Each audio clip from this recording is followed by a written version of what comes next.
ગુજરાતના સુરત જિલ્લાના કરચેલિયા ગામમાં સગીર બાળકી સાથે છેડતી બાદ હોબાળો મચી ગયો હતો। આરોપી દુકાનદાર સામે કોઈ કાર્યવાહી ન થતાં ગુસ્સે ભરાયેલા લોકોએ તેની દુકાનની બહાર આગ લગાવી દીધી અને અંદર તોડફોડ કરી હતી। સુરત જિલ્લાના કરચેલિયા ગામે એક સગીર બાળકીને છેડતીના મામલે ભારે બવાલ થઈ છે। આ ઘટના ત્યારે બની જ્યારે બાળકી એક દુકાને પેન્સિલ લેવા ગઈ હતી। બાળકી સાથે છેડતી ગ્રામજનો ઉશ્કેરાયા હતા। ઘટના બાદ મોટી સંખ્યામાં ગ્રામજનો ભેગા થયા હતા અને પોતાનો રોષ ઠાલવ્યો હતો। ગુસ્સે ભરાયેલા ગ્રામજનોએ દુકાનમાં તોડફોડ કરી અને તેને સળગાવી દીધી હતી। આદિવાસી સમાજમાં ભારે આક્રોશ છે। આદિવાસી સમાજની બાળકી સાથે છેડતી થતા ગામમાં ભરેલ અગ્નિ જેવો માહોલ સર્જાયો હતો। આતંકદિલી વ્યાપી ગઈ હતી। પોલીસ કાફલો અને ફાયર બ્રિગેડ ઘટનાસ્થળે પહોંચીને કાબૂમાં લેવા માટે જિલ્લા પોલીસનો મોટો કાફલો ઘટનાસ્થળે પહોંચી ગયો છે।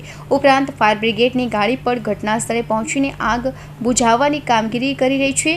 ગ્રામજનોએ રસ્તો રોકીને વિરોધ પ્રદર્શન ચાલુ રાખ્યું છે।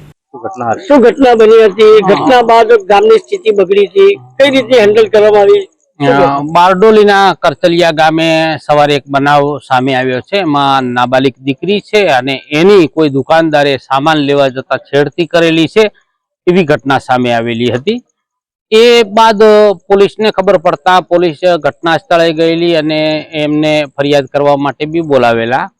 પણ મીનવાઇલ ગામ લોકોને સ્વાભાવિક છે કે નાબાલિક દીકરી હતી એટલે રોષ થયેલો અને એમાં ગામ લોકો ભેગા થઈ ગયેલા ટોળું અને ગામ લોકોએ દુકાનદારનો થોડો ઘણો દુકાનમાંથી સામાન કાઢી એક ટેબલ કાઢી અને દુકાનની બારે ટેબલને સળગાવવાની કોશિશ કરી। ટેબલ સળગાવેલું પણ પોલીસ આવી ગયેલી, પૂરતો પોલીસ બંદોબસ્ત થયો અને ગામવાળાનો રોષ હતો એમાં પોલીસે ગામવાળાઓને સમજાવેલ કે ભાઈ ખરેખર આરોપી છે એ અટક કરી લીધેલ છે, લોકલ ક્રાઇમ બ્રાન્ચે અટક કરેલ છે અને પછી ગામવાળાઓને ખબર પડતા કે નહીં પોલીસે આરોપી બી અટક કરી લીધેલી છે અને પૂરતો બંદોબસ્ત છે। એટલે હાલ માહોલ શાંતિનો છે। ગામ લોકો અત્યારે શાંતિમાં છે।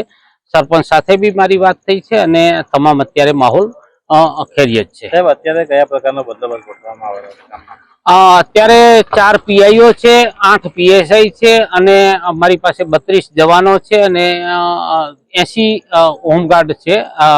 તમામ ગામમાં બંદોબસ્ત ગોઠવી દીધેલો છે અને આ બાબતે કોઈ રોષ ન થાય તે બાબતે અમે આગેવાનો બી બોલાવેલા છે અને એમની સાથે પણ હું મીટિંગ કરવાનો છું।